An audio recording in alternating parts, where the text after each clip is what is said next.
In 2008, I was lining up against the country's best sprint kayakers, racing to see who was going to qualify for the Olympic Games.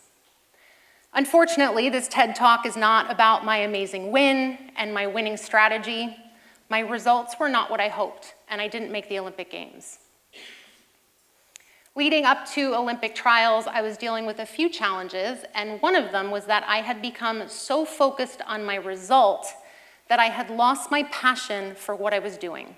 I forgot why I was doing it. But I didn't stop training, and instead of giving up, I got curious. I started asking myself deeper questions about my purpose and my life path.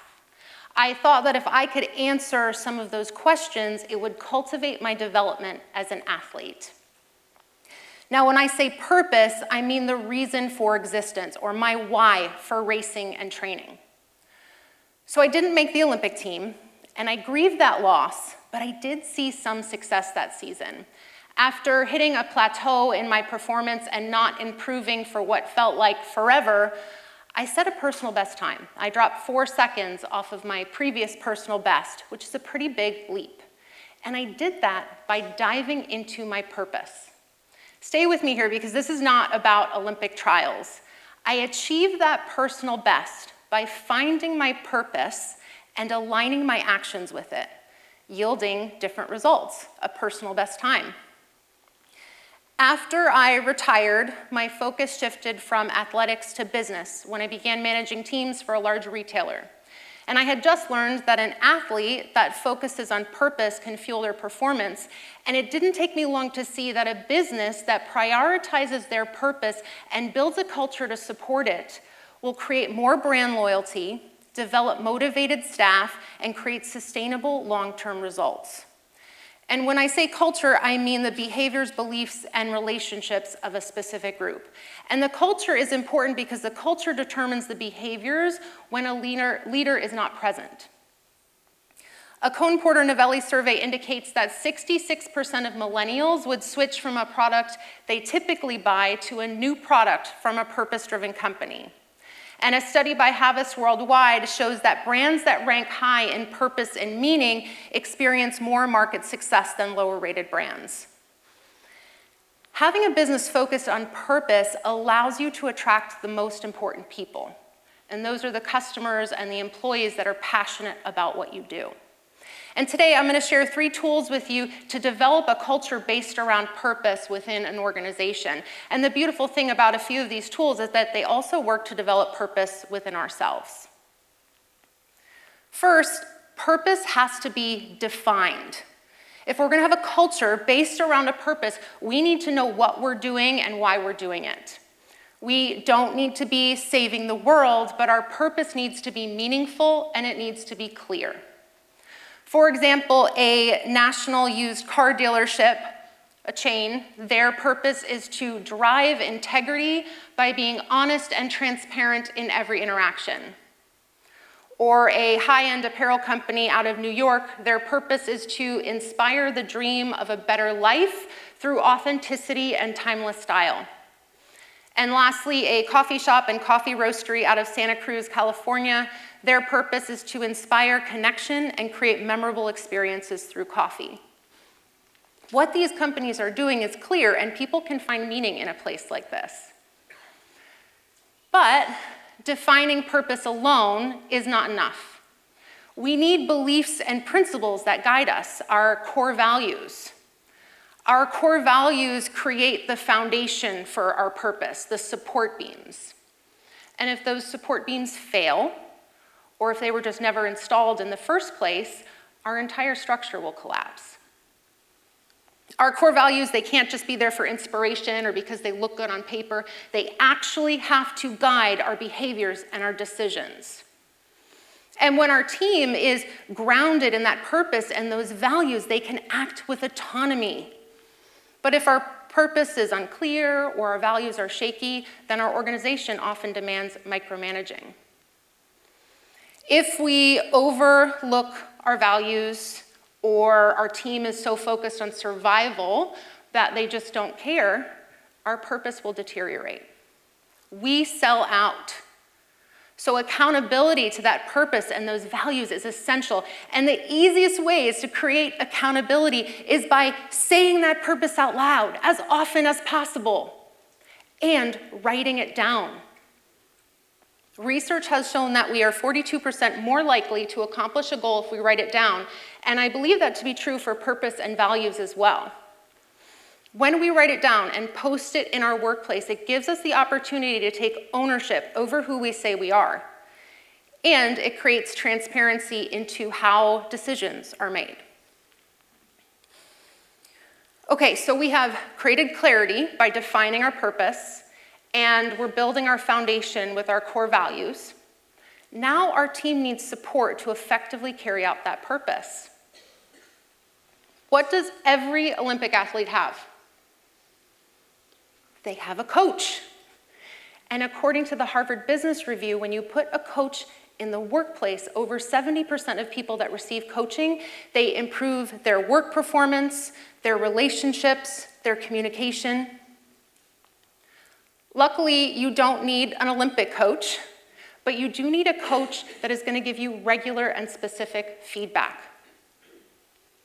Now, when I say feedback, many of you may be thinking of negative feedback, being told what we're doing wrong so we can fix it. But I'm going to talk about something different. I'm going to talk about positive feedback, being told what we're doing right. And I'm going to get a sip of water, excuse me.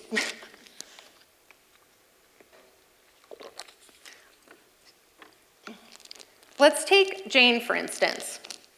Jane has been working at a fast casual restaurant for a few weeks now. She went through company training and just jumped right in. She's doing amazing. She's making eye contact with customers and smiling. She's taking orders accurately, and she's even remembering to invite customers to join the company email list. So she's packing an order, and she's putting hot sauce in her bag, and her manager, Tom, comes over, and he says, "Great job, Jane," and he walks away. And Jane smiles, and she thinks to herself, well, I'm going to remember to put hot sauce in every bag. Tom was well-intentioned and clearly very enthusiastic, but he wasn't specific with his feedback. When he said, "Great job, Jane," he could be referring to a number of things that she's doing, but without being specific, Jane doesn't know what she's doing right. What if, instead, Tom went to Jane and said, "Jane, I see you smiling at customers, you're taking orders accurately, you're remembering to invite people to join our email list, you're crushing it." Jane feels praised and acknowledged, but she's also clear on what she's doing right and what she should continue doing. Feedback, whether it is critical or praise, is an opportunity to learn something. Instead of giving feedback and then ending the conversation, what would be possible if we asked a question or two? What if Tom went back to Jane at the end of the day and said, "Jane, was there something that really brought it together for you after company training?" And he stops and he listens with curiosity. Many people only think of feedback as a way to improve employee performance. But one of the results of giving feedback and then continuing that conversation is gaining valuable insight in return. Learning not just what a team member is doing, but why they're doing it, which is often even more important. And that team member has the opportunity to feel heard, building trust and connection in the culture of your organization. And this leads me to the third tool that I'm going to share with you today, which is leading with curiosity. Leading with the desire to learn and know more. When we look at achieving a result, profit and loss, winning and losing, the data speaks for itself. It's yes or no, you made it or you didn't. And this information is important. Back when I was an athlete, this was all I focused on, and that didn't work for me. Because the problem with only looking at the result is that it just doesn't tell you everything. It doesn't tell you why you've achieved that result, and it doesn't tell you what you need to shift to produce different results. When you have an organization that prioritizes purpose, the focus shifts to understanding the nuances within the results, the whole story. And the most valuable tool we have to understand those nuances is our curiosity. Now, as we grow our businesses, this gets harder and harder because we learn more about our market and our industry and our products and our workflows, and we're the expert and we know everything. But when we know everything, we stop learning and we stop being curious. So this leads us to a valuable question. How do we foster curiosity?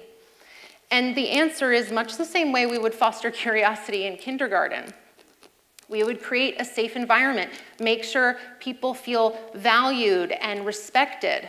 When someone offers a solution or an idea, instead of shooting it down because we've got the answer, we can lead with curiosity and ask a question or two.